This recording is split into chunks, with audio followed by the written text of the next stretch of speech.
Bismillahirrahmanirrahim. Assalamu alaikum students. The topic of today's discussion is the autonomic nervous system. That is the last part in the general aspects of the central nervous system. So hopefully today I'm going to end up with the whole of the general anatomy. So moving on to the autonomic nervous system in the human body. This is very important system because there are many organs which are operated without the conscious control. You are unaware of their control and they are under the unconscious control of the autonomic nervous system. So this is responsible to regulate the activity of the smooth muscles of the viscera, the cardiac muscles and the glands. So they are going to named autonomic because it means that the system they are controlling, it is thought to be the autonomous, that is working by itself, it is autonomous and it is working without the CNS. But there are somehow some regulatory components which are also present in the central nervous system, but actually they are named because we thought they are. So in the human body you have seen that there are two important components of the neuronal control, that is by the somatic system. In this somatic system, the cell bodies of the motor neurons, they reside in the central nervous system. They are present in the brain or spinal cord, and from their neuronal cell bodies, the axons, they are responsible to carry all the responses towards the effector organs. And in case of the somatic system, the effector organs are the skeletal muscles. So there are a single motor neuron which is present in the CNS, and then that is sending their information through the axons which are present in the spinal nerves, in peripheral nerves. But in autonomic nervous system, there are the chain of two motor neurons which are responsible to control autonomic activity in the human body. The first order neuron, these are the preganglionic neuron which are before the ganglion, and mostly these are present in brain or spinal cord. And then second order neurons are the postganglionic neuron. Here you must remember that I have already told you that the ganglions are the neuronal cell bodies which are present outside the central nervous system. So the collection of the neuronal cell bodies, whenever it is outside brain or spinal cord, they are making the ganglions. So first of all, from the brain or spinal cord, the preganglionic neurons, they are present there, and then their axons, they are going to relay in the second order postganglionic neuron, that is relaying in the ganglions. So that will be more and more relatable in further.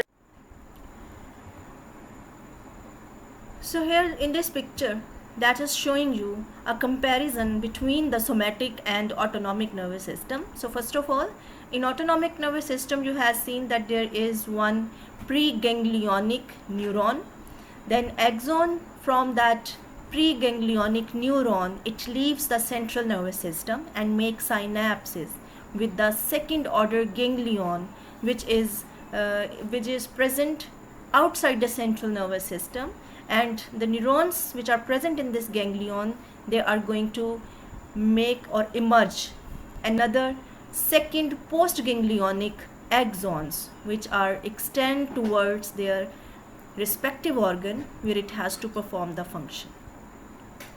So you can see here that this one, that one area is showing you the direct control of the somatic nervous system. That is, here there is the neuronal cell bodies present in the central nervous system, and axons are carrying the information towards their effector organ.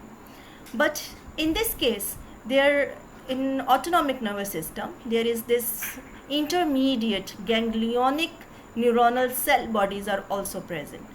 So when from the central nervous system, the preganglionic neurons, they are emerging and giving their axons towards the ganglional neural cell body, and from here postganglionic axon that is going to extend towards their effector organ. And the effector organs are mostly the smooth muscles of viscera. These are in glands. These are also going to innervate the cardiac muscle, which is under the unconscious control, that is not under your will, or this is in autonomic nervous system. You already know that there are two components present in this autonomic nervous system, that is the sympathetic and parasympathetic. The parasympathetic system, that is mainly controlling the rest and digest like situation, the relaxing and resting condition. Here in this case, that is a bit, you can say, the parasympathetic one is giving the relaxing environment in the body. But the sympathetic system, that is going to prepare the human body for fight or flight like situations. They are helping in mobilization and increased metabolism in the human body, as well as the state of anxiety, fear. They all are going to be tackled by the sympathetic system. So both of them, they are present at the same organ and opposing the effects of each other. So you can say that parasympathetic and sympathetic one are actually the antagonist to each other. If one system is increasing one system in a body, you can say if the sympathetic is increasing the heart rate, the parasympathetic is going to decrease it.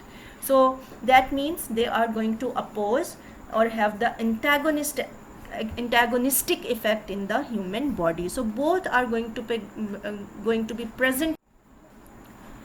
So what sympathetic system is doing, they are preparing you for the fight and flight like situation, and you can very easily understand while during the viva examination or also during your final examination, when you have the palpitations and you are going to have sweating and anxiety like situations. These all are associated because of sympathetic sympathetic over discharge. So sympathetic system, that is going to become hyperactive, and this is leading to that anxiety and fear or fight like situation for you. So sympathetic system, for that you must remember that there is a pair of sympathetic chain in the human body which is present on each side of the vertebral body. So this is going to extend from the T1, first thoracic vertebra, till L2 or L3. So that's why you can understand very well that the sympathetic system has thoracolumbar outflow. Sympathetic system has thoracolumbar outflow. This is going to extend between T1 to L1 or L2, L3 level of the lumbar chain. So on each side of vertebral column, the sympathetic chain is present, and as there is neurons, first order neurons present in the central nervous system, so the area between this thoracolumbar region where there is the control system of sympathetic system in the human body, the gray column has an other lateral horn. Actually you have the anterior horn of the spinal cord of the gray matter, and there is the posterior horn, but there is the lateral horn of the spinal cord that is present in the cross section of the spinal cord between T1 to L2 or L3, the area which are going to control the sympathetic activity. So these neurons, these are the present in the intermediolateral cell columns in this lateral horn of the spinal cord, and then these are sending the preganglionic neurons, preganglionic nerves towards the sympathetic chain.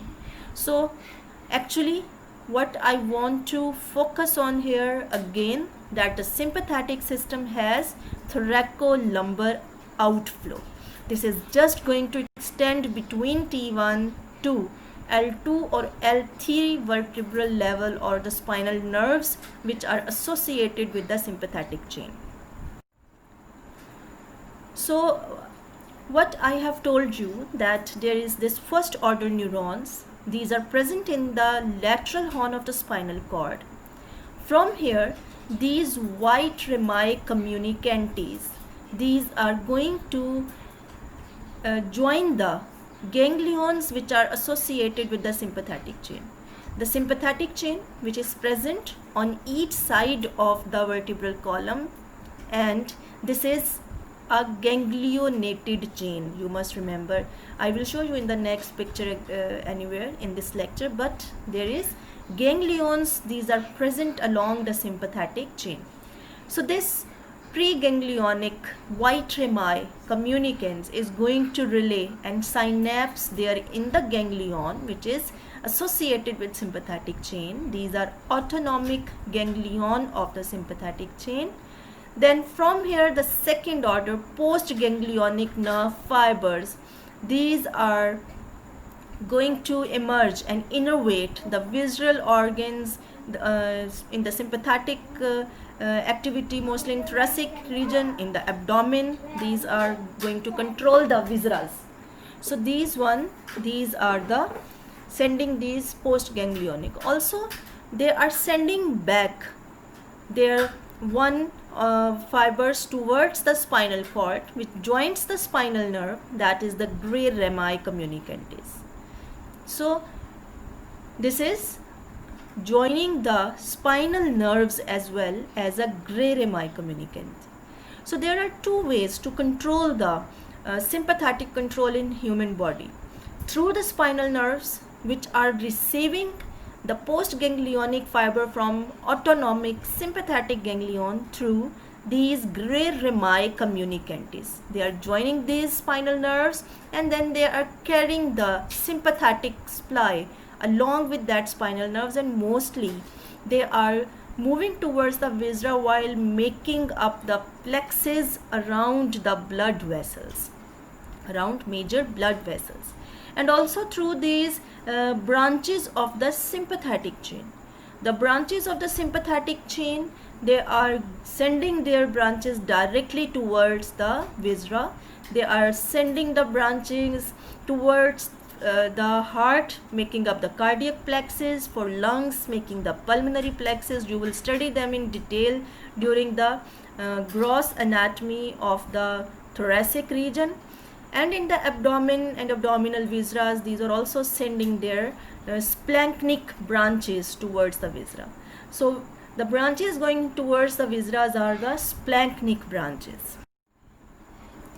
So this is the sympathetic chain actually which I am talking, that is ganglionated on along each respective vertebral level. This is actually having this ganglion. So there are the 12 sympathetic ganglions along with the sympathetic chain between T1 and then also along the lumbar region. Here again from the spinal cord you can see that this is receiving this white rami communicantes which is going to pass into the ganglion of the sympathetic chain, and then this is sending back the post ganglionic gray rami communicantes, this one gray rami communicantes towards that. So this is also having a bit control with the central nervous system, but that system is actually responsible to control sympathetic activity. As I have told you, there is intermediolateral cell column in the lateral horn of the spinal cord, which is going to innervate and control the sympathetic activity in the human body. So that is intermediolateral cell column of the lateral horn of spinal cord. So these can be either ascend up these branches, they are going to ascend up towards the cervical region.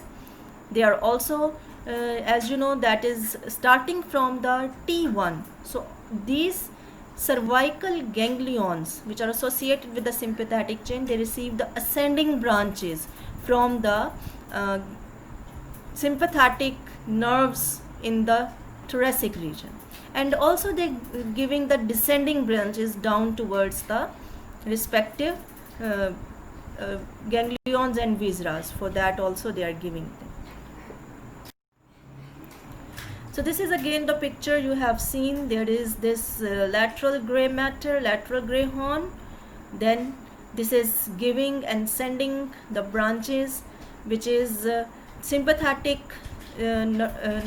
control through this white rami communicantes, and then this gray rami communicantes is sending back some information. So that is a control through that neuronal cell bodies, which are the first order neuron present in the spinal cord, and then the second order neurons, they are giving branches from which are the post ganglionic branches towards the respective viscera for control. So very important thing to remember here, that these ganglions which are present along the sympathetic chain, and these associated autonomic ganglion of the sympathetic chain are paravertebral ganglions. These are ganglions lie parallel and along the on each side of the vertebral column. So these are paravertebral ganglions, and then they are going to transmit the some of its nerves through the splanchnic branches towards another ganglion which is present in close vicinity to that organs where it has to supply. These are the prevertebral ganglions. So there are two types of the ganglions you must remember. The one which is along with the sympathetic chain, these are paravertebral ganglion, and the other which are present close towards the organs where they are going to supply, these are prevertebral ganglion. So the sympathetic chain in the thoracic region is giving the splanchnic nerves for the abdomen. These are the greater splanchnic, lesser and least splanchnic nerves, and in these splanchnic nerves, these preganglionic fibers, they pass through that paravertebral ganglion without relay or any synapse, and then passing through the splanchnic nerves to reach their respective ganglion present in abdomen. These ganglions are mostly associated with the major blood vessels of the branches of the abdominal aorta. Like these are the celiac ganglion, superior or inferior mesenteric ganglion, and then they send their branches which are the postganglionic branches and postganglionic axons towards their area of supply, like the smooth muscles in the GIT, to the small intestine and all intestine. But also here for the urinary bladder, you can see that from these paravertebral ganglion towards respective prevertebral ganglion, the nerves are going and then ultimately supplying towards the viscera. Here this is the urinary bladder. So you will study them in detail in second year MBBS in abdomen pelvis, but here you must remember that there are two types of ganglion in the way of sympathetic control: the paravertebral, which are these ganglion associated with the sympathetic chain, these are autonomic ganglions, and the one which are closer and more towards the respective visceras, these are prevertebral ganglions. And then you can see that the area of the supply, as it is indicated here, that this is T1 to L, T5 to L2, fifth thoracic vertebra to second lumbar. These spinal nerves are supplying towards and moving towards that autonomic ganglion. And for the urinary bladder, you have seen that these are T10 to L2 spinal nerves which are sending that sympathetic branches for more lower. So here this is actually showing you the sympathetic control of the human body. So simplifying it for you, that this is the central nervous system, the brain, where you have seen there is the lateral horn which is associated with the sympathetic control, and that is present between T1 till L2 or L3 lumbar level. Then its spinal nerves, these are carrying these white rami communicantes branches towards that sympathetic ganglions, which is associated ganglions along with the sympathetic chain.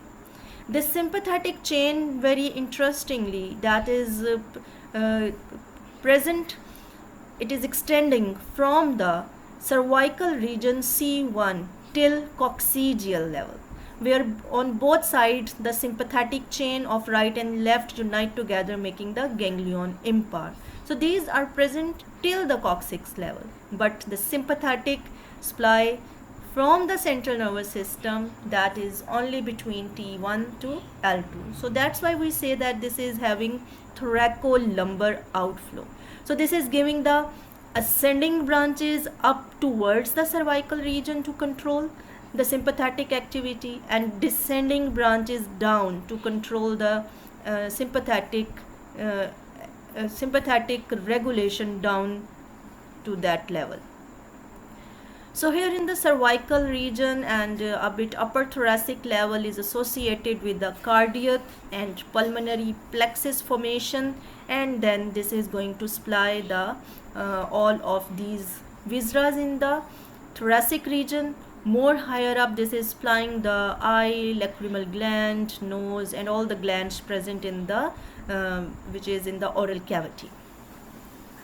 Then here the T5 to lower L1 level, it is going to supply the GIT, the viscera associated with the gut through their greater lesser splanchnic nerves, and I have told you they are making here certain ganglions along the branches of the major blood vessels. These are branches of abdominal aorta.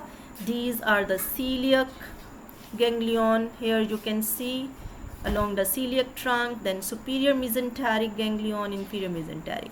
So actually you must remember till now in first year that there are respective ganglions which are present along the branches of the aorta, and then ultimately they are supplying to the viscera in the abdomen. So this is how the sympathetic control is going to regulate sympathetic activity in the smooth muscles of the viscera and in the glands, as well as the cardiac muscles in the heart. So if this is a sympathetic activity, and to counterbalance its effects, we have the parasympathetic innervation. So once again here you have seen this is sympathetic chain present on each side of the vertebral column, and then they are giving their respective branches, post-ganglionic branches towards their ganglions, respective ganglions, and then they are sending their control towards the viscera. So the parasympathetic supply, which we have told, is for the rest and digest state. In this condition, we are mostly having a relaxing sort of environment in our body.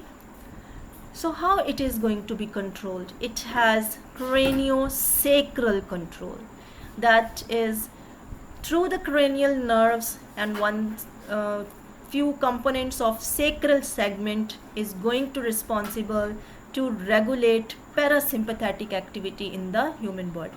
So as you have seen that the sympathetic control, the sympathetic system has thoracolumbar outflow T1 to L2 level.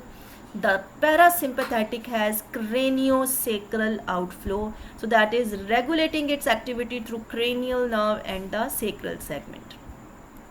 It's all preganglionic neurons are also in the brainstem and at the sacral level of the spinal cord. Then the cranial nerves which are responsible to carry the parasympathetic supply are oculomotor nerve, that is third cranial nerve, the seventh facial nerve, ninth glossopharyngeal, and 10th vagus nerve. This vagus nerve is very important because that is more longer nerve which is descending down to supply the thoracic as well as abdominal viscera, giving them the parasympathetic supply. Then in the lateral horn of the gray matter, there is S2, S3 and S4. So S2 to S4 level is responsible to provide parasympathetic control. So that is having craniosacral outflow. Here the neurotransmitter, that is acetylcholine, which is responsible for the cholinergic action. So at preganglionic synaptic level, acetylcholine is released. I hope that is also you have studied in the physiology, so you know very well. So here these are the cranial nerves which are emerging out from the brain at different level. These are also the descending level. This is olfactory, then this one is optic, second one, then third is the oculomotor here, which is giving the parasympathetic supply, and then is the seventh facial nerve, ninth glossopharyngeal, and 10th vagus. I hope you have memorized all of these 12 cranial nerves, as I have given the assignment in the previous lecture as well. So you must remember the name of these cranial nerves. Their associated ganglions are these, you must remember their name. With the third nerve is the ciliary ganglion. The associated ganglion with the facial nerve is pterygopalatine ganglion. Glossopharyngeal nerve has otic ganglion, and for the vagus nerve there is the this otic and submandibular ganglion that is having some association with facial nerve as well.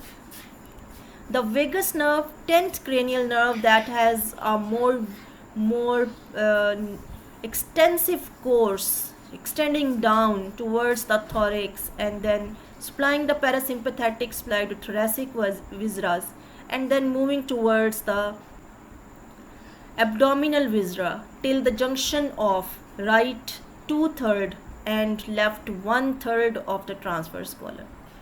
Down this descending colon, sigmoid colon, rectum, down here, this is supplied by the sacral component, which is S2, S3, S4. I have told you this sacral parasympathetic outflow is supplying through this pelvic splanchnic nerves. So these pelvic splanchnic nerves are supplying beyond the level where vagus nerve is not supplying, then down the sacral component is in action.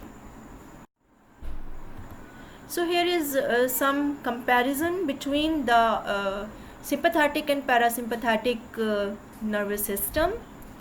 So these are some differences. You can be asked some differences between sympathetic, parasympathetic. So first of all is its control.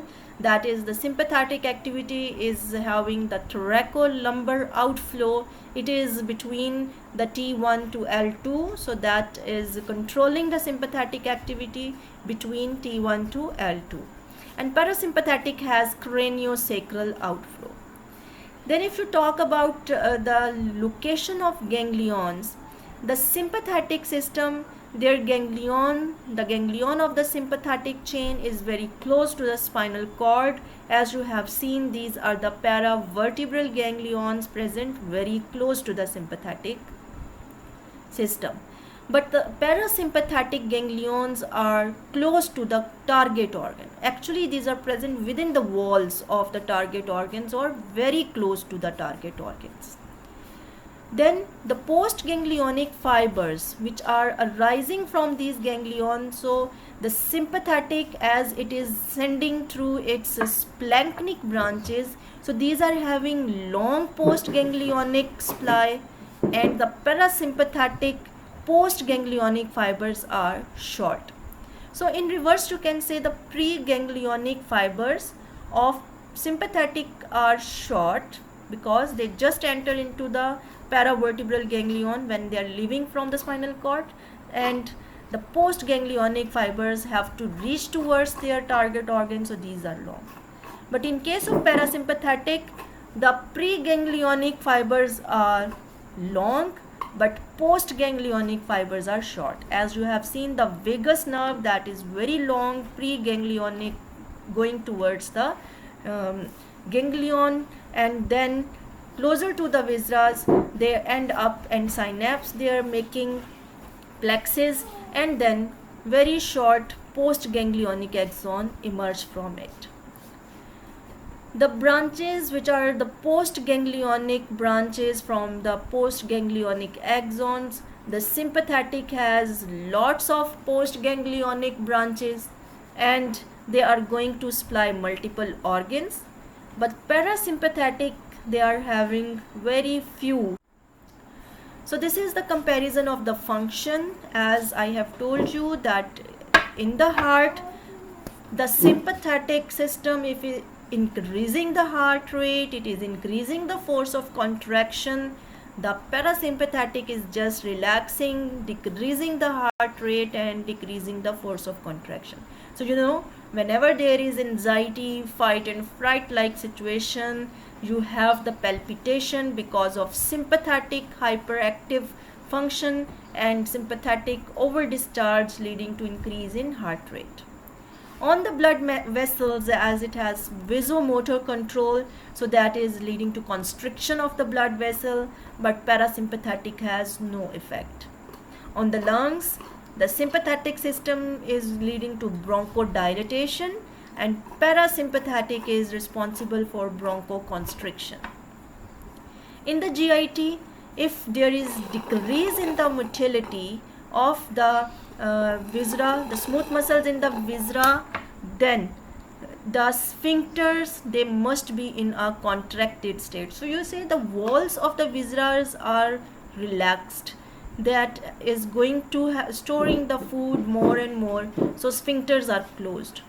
But when parasympathetic activity is there is increased motility, leading to the increased peristalsis of the intestinal wall, and definitely the sphincters must be in relaxed state to release all these contents to the distal part of the gut.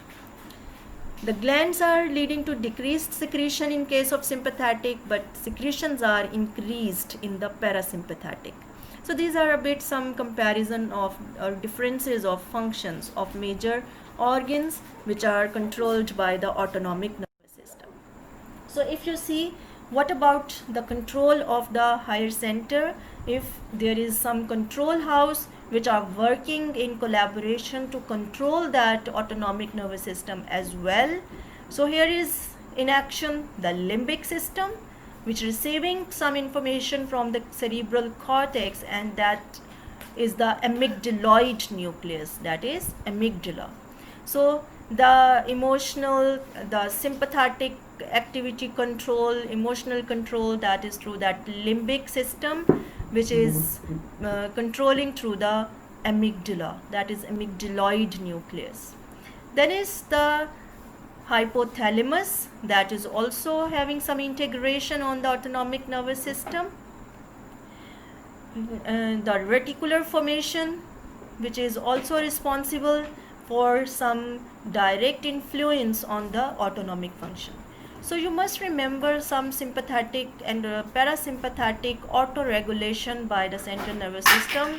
Only these parts: number one, amygdaloid nucleus of limbic system, hypothalamus, and reticular formation. So these three main areas in the brain are responsible to regulate the autonomic nervous system as well. So it is having a bit control from the higher center, as well as it is not a complete autonomous. So when required at the time, they are going to controlled and regulated by brain tissue as well. So thank you very much, students. Now here I end up whole of the syllabus of general anatomy. So if there is any problem, you can ask me anytime. So stay blessed, and may Allah protect all of us from this pandemic, and stay safe, stay at home. Wish you all the best. Allah Hafiz.